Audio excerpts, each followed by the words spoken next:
Hey, how y'all doing? Okay, this is part two, and we'll keep it going. As I explained in part one, I was abused by my brother, and in some way, I never really thought about the effects that it had on me until I had a chance to really review my life, and I was able to do that in treatment. But what happened is, after the abuse, and there was also some physical abuse in my house by my father, and growing up biracial. But the sexual abuse, it played a large role in my development. As a child, I can remember times when, most of the time I would live in my head. And for you who have lived in your head, you know what I'm talking about. It was a defense for me to live in my head, because as long as I did that, then I knew nobody could hurt me. You may hurt my body, but emotionally, I just wasn't available anymore, and I made sure that I wasn't. And a lot of times, like when you live in your head, it almost seems like life is just, one-dimensional, where it kind of looks like it's a movie screen, and you're just playing a part in this movie. But you're just watching. You're not really connected, with people. And it was real sad. And it was shortly thereafter, maybe 4 or 5 years later, when I was about 14, that I experienced drugs, with marijuana. And that gave me the escape that I had been looking for. And, it provided me with some relief. And then, of course, things started escalating more and more, and I started drinking more and more. Then getting out of high school, it just progressed. So that is the effect that it had on me. And like I said, it led me to being homeless in Miami, doing every possible drug there is. Whatever drug you had, that was my favorite, and that's what I wanted to do. And it didn't even matter. So when I talk about that self-destructive behavior, part of it, or a large portion of it for me, was just the drinking and the drugging and putting myself in bad situations to get hurt, and just not there emotionally to love anybody. Or what I used to do is I wouldn't let anybody love me. And that was the part that the abuse really took away from. It really took away my ability to let somebody get close enough to me to hurt me. Because I had made my mind up a long time ago that I wasn't going to be hurt anymore. And, physically, as I got older anyway and became a man, that part didn't really bother me much anymore, or fearful of it. It was now just me letting myself be loved, and trying to figure out some way how I could live with everything that went on, and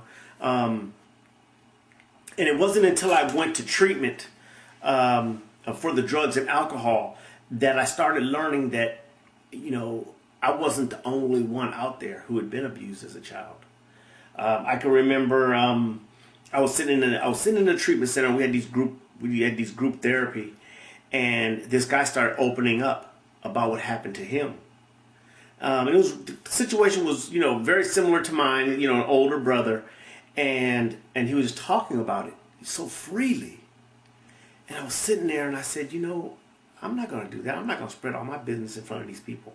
By this time, I'd only been out or been off the streets for about maybe a week or so, a couple of weeks.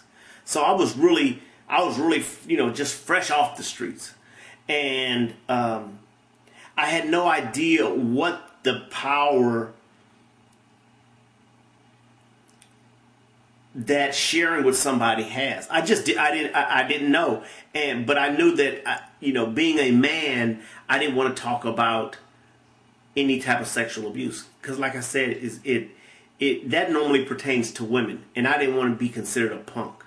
I didn't want to be considered less than a man, and so I know today what holds most men back. Because I talk to so many men, and they all say, that they don't want people to think that they're weak. And sharing about what happened to you as a child, or even when you're not a child, say a teenager, or whatever point, but talking about what happened to you is not a sign of weakness. And I really need to stress this point, is, sharing about what hurts you and what bothers you is actually a sign of strength. That you have enough strength to tell somebody, this is how I feel. This is how I feel. And that's not a sign of weakness or less than a man. Because, for me, how I look at a man is somebody who, if they have kids, they take care of their damn kids. They make sure their kids are fed, and they make sure their kids are groomed, and they make sure that their kids are getting the education that they need. Being a parent and being a father, that's being a man. Somebody who is not hurting others and trying to help other people. That's what's being a man. What's not a man is, or what doesn't make up your manhood, is having 3 and 4 women, or being married and cheating on your wife, or having kids and not taking care of. That's not being a man. And if somebody thinks that is being a man, then they may need to sit down and reevaluate what they're doing. But it's hard. It's hard. It's not easy being a man, because you have to make sacrifices and you have to make choices, and you're not making those choices just for you. You're making them also for your kids. And there's times when you have to do without so your kids can have something. Unless, of course, you're just rich enough to do everything that you want. But for most of us, it's not like that. And especially these days, in time with the economy the way it is, it's a little tougher.